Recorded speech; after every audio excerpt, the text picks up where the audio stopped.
sobrang kapal ng mukha ni Risa. Hazel Aquino, pinaghahandaan niya ang ambisyon niya. EF, Risa, yumaman sa pagnanakaw. Sorina Jabala, may Birada Agila ngayong araw pala. Opo, Lunes po eh. Alexis Aresgado, Our Lady of Insertion. May bago ng tawag sa'yo, Risa. Our Lady of Insertion ka na. Maganda, no? Bagay. Corruption to the highest level, kawawa ang susunod na henerasyon ng mga Pilipino. Sorina Jabala, kapag tayo ang magnakaw, siguradong takot tayong ipakita ang pagmumukha natin. Pero mga PI ng nilang mga politiko, magnanakaw sila pa pala ang mga maging witness. Ano ba ang iimbestigahan ni? Umayat na din si Tambaboy. Siguro sumisinghot din ng shabu. Nakakapayat ang shabu. Pag si Risa ang Blue Ribbon, si Rene, unahin yan. Marites Lubido, dahil sa magaling na speaker, marami yumaman na congressman. Correct na correct. Kaya marami pong galit na congressman kay BP Sara. Tandaan po ninyo, mas galit kay BP Sara. Mas marami pong ninakaw na kwalta. Dahil sa yan. Ala na bang balak palitan si Soto sa Senado? Paano mo papalitan yan? Mga magna po. Kaya nga po yung, di ba meron po, teka, kay Kiko Barsaga din po yata yun eh. May reaction siya dyan sa pagsisip-sip ni ni Tito Soto. Yung pagbabagong, ito maganda to sinabi ni Kiko. Puro press con lang si Vince Dizon. Isang buwan na wala pa rin magnanakaw na napakukulong. Ayan. Meron sinabi si Kiko Barsaga tungkol kay sa pagbaliktad. 'Di ba gusto nila ipakulong si Villar, gusto nila idamay si Villar.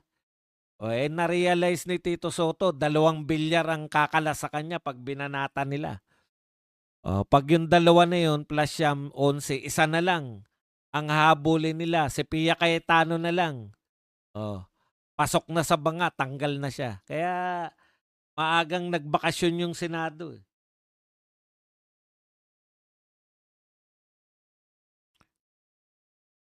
Dahil sa ayan, papahiyain lang sila ni Marcoleta.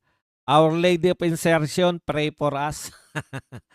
Boss, bawal mapunta ang investigasyon sa president kasi bawal siyang magsakit-sakitan dahil papalitan siya ni Bibi.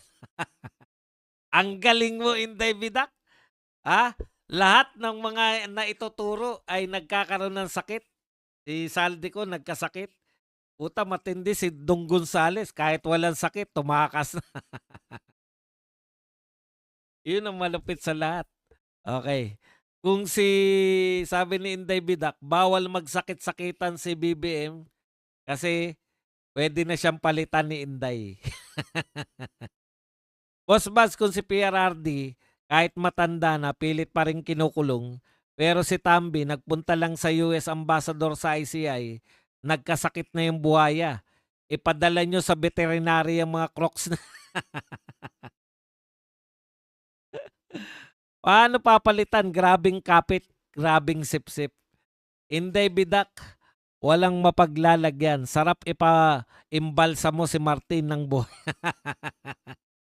Hindi, nanonood ako ng mga, mga nagpapanggap na, napatay na kunwari. Tapos,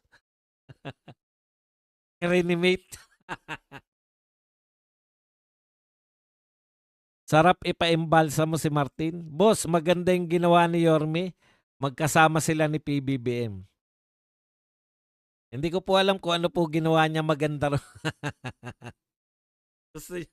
gusto niyo lang akong ano ba ginawa nila? Ano ba ginawa nila? Sabihin niyo naman para makapag-react ako ng maayos.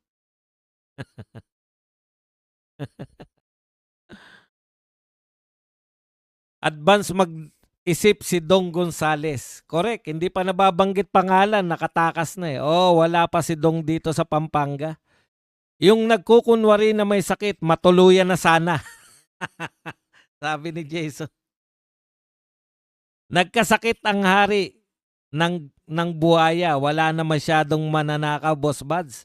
Na-expose na eh. Anong walang mananakaw? Tandaan nyo po, ayon kay Vince Dizon, wala na raw siyang magagawa sa budget ng 2026. O di punong-puno na po ng pagnanakaw yan.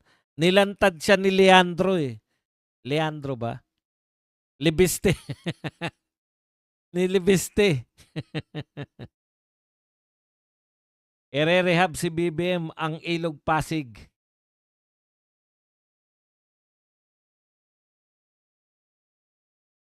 Sabi ng bata, ako ay anak ng engineer pero di kontraktor, lalong di buhaya.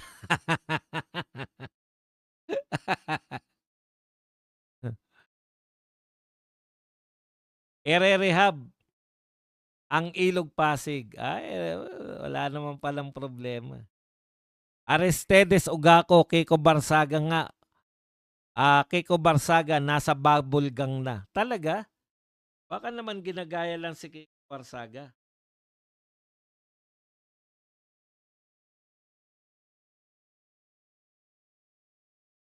Tigil na naman ba ako? Masyado ka kasi malikot ba?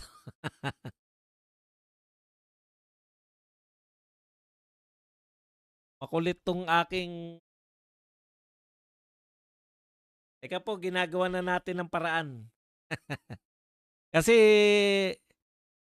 pag hindi ko napipigilang maglikot, natatabig-tabig ko yung mga saksakan. Alam nyo naman. Saglit lang ha, saglit.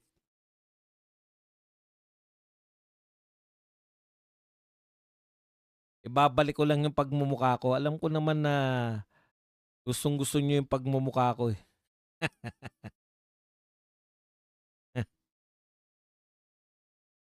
Para naman magkita-kita tayong muli.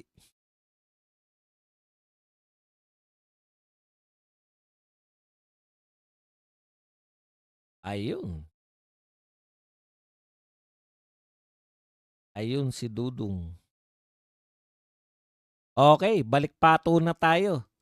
Na uli yung pagmumukha ni Badong. Akala ko ire-rehab si BBM, yung pala Pasig.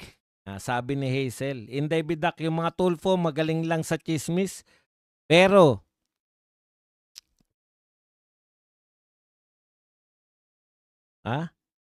pero sa pagpapakulong sa mga magnanakaw, yun.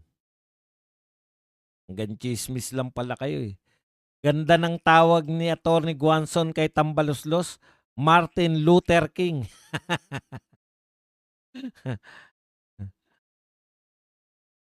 Saka swak na swak. Correct. Boss Buzz, out of topic, sabi ni Abante, bibigay daw niya yung sweldo niya sa mga PWD.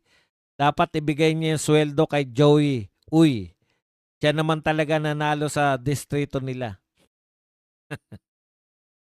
Bigay lang ng bigay para magmukha kayong mga mabubuting nila lang. Boss Buds, bakit nakatigil? Yan na po, naayos na. Huwag na tayong magbayad ng tax para walang manakaw ang mga kawatan sa gobyerno, sabi ni Ponciano Villamor. Yung mga akala ko, ayan. Boss Badong, kailan po ulit ang hearing sa Senado? Ngayon nga po may hearing, nabuisit lang ako eh. Yung hearing po ba ng Blue Ribbon ay sa November pa po yun. Dahil kinasuhan si Chavit, siguradong may ilalabas na naman yan laban kay BBM. Yan ang inaantay ni Chavit. Boss Bats, good PM po. Yan. Tandaan nyo, taga Ilocos Sur po yan. Magkapit bahay lang sila ng Ilocos Norte, kaya alam po ni Chavit ang mga kalakaran dyan. Mga Tulfo, magaling lang sa chismis ng pamilya pero pag siya para sa taong bayan, yun inuna pa ang pagsusuot ng winter jacket sa ibang bansa. Talagang ganun ang buhay. Wala na silang pakialam sa sasabihin ng mga tao eh. ipapakita pa rin nila yung rangya ng pamumuhay nila. Boss Buds, out of topic, sabi ni Abante. Tentative pa daw ang November 10 hearing sa Senate, sabi ni Coratong. Biruin niyo yun. Tentative pa rin. Kung nagpa-drug test na ba si BBM, nagabot na sana siya. Eynard Ramos, present. Boss Buds Idol, gwapo, bakit ang daming nagagalit na DDS vlogger kay Yorme? Hindi naman po ako Yorme.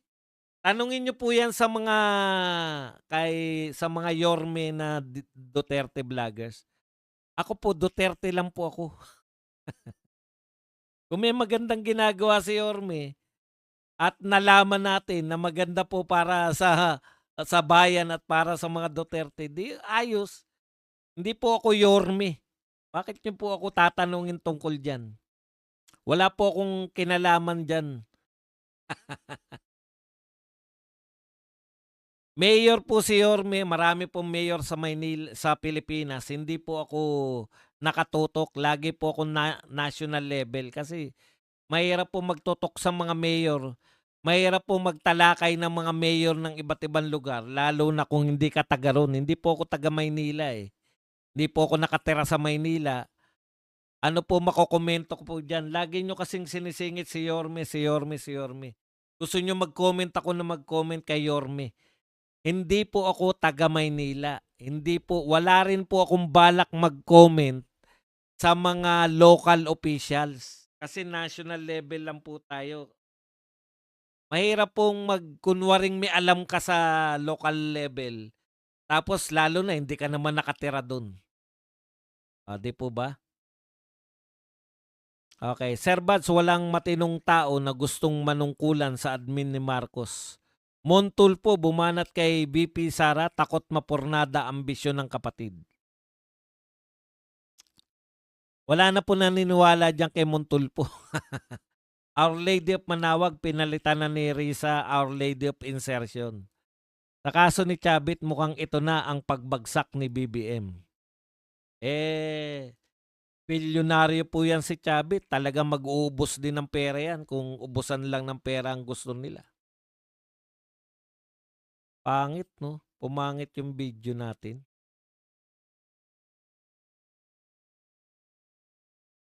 Boss Bad, si Chavit po talaga ang kakalabanin nila. Sabi na nga niya kahit patayin siya, wala siyang pakialam. Sa palagay nila, matatakot nila si Chavit.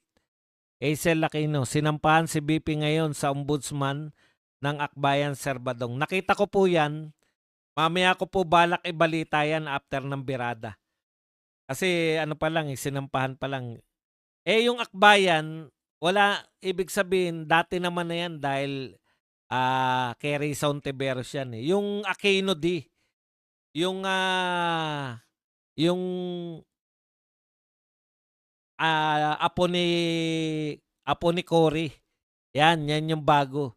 Pucha, kayong mga dilawan, antindi nyo. Diyan nyo hinihiwalay yung mga tao. Tandaan nyo po yung mga dilawan, ha? Ang problema ng mga tao, yung mga magnanakaw sa flood control. Daan-daan bilyon na ninakaw. Ang sasampahan ng kaso, si Sara Duterte. Wala na po silang tago-tago. Tagapagtanggol po sila ni Martin. Sir Buds, mukhang nalaos na si Kiko Barsagas. Nalaos na ni Kiko Barsagas si Biko.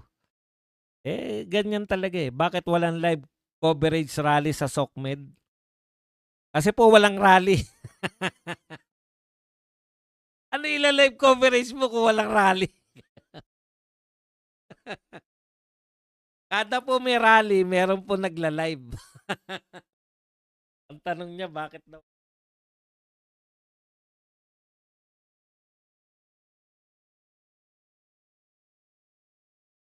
Malamang walang rally. Natawa ako ron eh.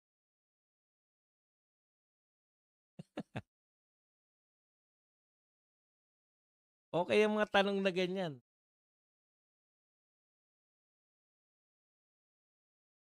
Nakakatawa pa minsan-minsan. Boss Bad, si Chavit pa talaga ang kakalabanin nila eh. Sabi nga niya kahit patayin siya. Ayan. Si Bisdak ang tanungin niyo, maka-Yorme yata 'yun. Bakit walang live coverage? Boss, may Marites na sangala-ngala daw operahin si Tamba kaya 1 year siyang 'di puwedeng magsalita. Nag-aral daw siya ng sign language at dahil diyan nag-aral din si BP ng sign language para walang lusot. Boss Bas, ano masasabi mo sa DDS beauty queen, Emma Tiglao? Binabash siya ng kakampings dahil proud DDS siya. Matawag siyang fake news peddler. Nalimutan nilang taga Net25 si Emma.